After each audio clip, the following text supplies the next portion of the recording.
ভারতের সঙ্গে শুল্ক যুদ্ধে আমেরিকা বুধবার ভারতীয় পণ্যের উপর 25% শুল্ক চাপানোর কথা ঘোষণা মার্কিন প্রেসিডেন্ট ডোনাল্ড ট্রাম্পের। এই কর চালু হবে 1 আগস্ট থেকে। শুল্কের পাশাপাশি ভারতের উপর পেনাল্টি চাপানোর হুঁশিয়ারিও দিয়েছেন মার্কিন প্রেসিডেন্ট। তার দাবি, রাশিয়া থেকে যুদ্ধাস্ত্র কেনে ভারত, তেলও কেনে। বিশ্বের অনেক দেশই বলছে রাশিয়ার উচিত ইউক্রেনে গণহত্যা বন্ধ করা, কিন্তু তা হয়নি। কাজেই ভারতীয় পণ্যে 25% শুল্ক দিতে হবে, পাশাপাশি দিতে হবে পেনাল্টিও।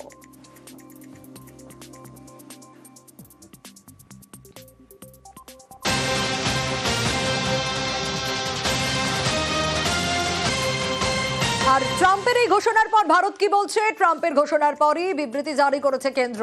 জাতীয় স্বার্থে সব রকম পদক্ষেপ নেওয়া হবে জানিয়েছে মোদী সরকার। কৃষক, উদ্যোগপতি ও এমএসএমই গুলির অর্থনৈতিক নিরাপত্তা ও প্রসার ভারত সরকারের কাছে সবথেকে গুরুত্বপূর্ণ বলে জানানো হয়েছে। বেশ কিছুদিন ধরেই ভারত মার্কিন বাণিজ্য চুক্তি নিয়ে দুদেশের মধ্যে আলোচনা চলছে। কেন্দ্রের দাবি, স্বচ্ছ ও দুদেশের পক্ষেই লাভজনক সমঝোতাই একমাত্র লক্ষ্য।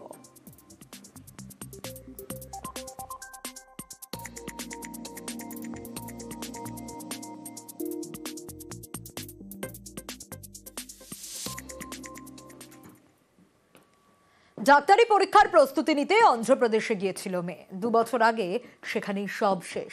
হস্টেলের ছাদ থেকে পড়ে মৃত্যু হয় নেতাজি নগরের তরুণীর। খুনের অভিযোগ তোলেন তার মা বাবা।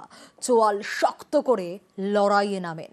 এই ঘটনায় শেষমেশ সিবিআই তদন্তের নির্দেশ সুপ্রিম কোর্টের।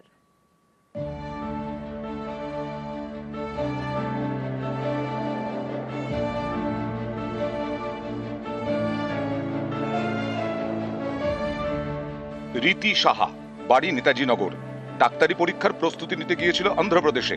2 বছর আগে সেখানকার হস্টেলেই ছাদ থেকে পড়ে মৃত্যু। হস্টেল কর্তৃপক্ষ দাবি করে আত্মহত্যা। মানতে চাননি মা বাবা। তাদের দাবি, মেয়েকে খুন করা হয়েছে। বিচার পেতে তারা আদালতের দ্বারস্থ হন। প্রথমে অন্ধ্রপ্রদেশ হাইকোর্ট, সেখান থেকে সুপ্রিম কোর্ট। শীর্ষ আদালত নির্দেশ দিয়েছে এই ঘটনার তদন্ত করবে সিবিআই।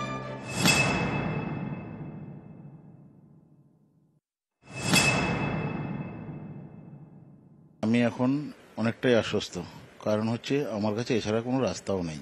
আর দ্বিতীয় কথা হচ্ছে, আমি তো তার আগে অন্ধ্রপ্রদেশ হাইকোর্ট অনেক চেষ্টা করেছিলাম, তো সেখানে যে কোনো কারণে তারা করতে পারেনি বলে আমার সুপ্রিম কোর্টে যাওয়ার একটা রাস্তা খুলেছে। এবং মাননীয় বিচারপতিরা আমাকে যেভাবে আমার শুনেছে, আমার অ্যাডভোকেটকে শুনেছে।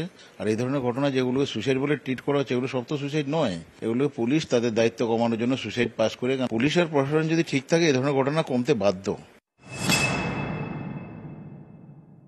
সিবিআইকে তো পারতেই হবে, কেননা এত বড় একটা ঘটনা, আমার কাছে এত এভিডেন্স রয়েছে। সমস্ত কিছু এভিডেন্সকে খুললেই তো সিবিআইয়ের কাছে সবকিছু ক্লিয়ার। আর কিচ্ছু করতে হবে না। ওনারা যদি শুধু পোস্টমর্টম ডাক্তারকে ধরেন, তাহলে সব বেরিয়ে যাবে। কারণ কি, ওনার কাছে সব রহস্য। উনি ব্যাক ক্যালকুলেশন মেথডে ওনার কাছ থেকে চলে যাবে খুনি পর্যন্ত। একটা পুলিশ কমিশনার আমাকে থ্রেট দিচ্ছে যে আমি কেন নাম নিচ্ছি। তা উনি আলটিমেটলি কালপিটদেরকে বাঁচাবার জন্য প্রথম দিন থেকে ট্রাই করেছে। ওদেরকে আমি বাঁচতে দেবো না। আমার মেয়ে যখন দুনিয়াতে নেই, আমি ওদেরকে আইনিভাবে ওদেরকে বাঁচতে দেবো না। আমি তো ওদেরকে জানি মারামারির ব্যাপার নেই। আইনি লড়াইতে যেখানে আইন যা ঠিক করবে তাই হবে। যদি ওরা কেউ দোষী, ওরা সাজা পাবে। মেয়েকে হারিয়েছেন 2 বছর আগে। সেই অস্বাভাবিক মৃত্যুর ঘটনা এবার তদন্ত করবে সিবিআই। বিচারের আশায় মা বাবা। ওকে হারিয়ে আমি পুরো বিধ্বস্ত। আমি এখনো নিজে ঠিক মতো এখনো ওকে ছাড়া এক পা আমি হাঁটতে পারি না। আমি জানি না আমি কিভাবে আগামী দিন আমার দিনটা যাবে। রীতির বাড়ি নেতাজি নগরে। বাড়ির নাম জীবন স্মৃতি। বাড়ি জুড়ে এখন শুধুই তাঁর স্মৃতি।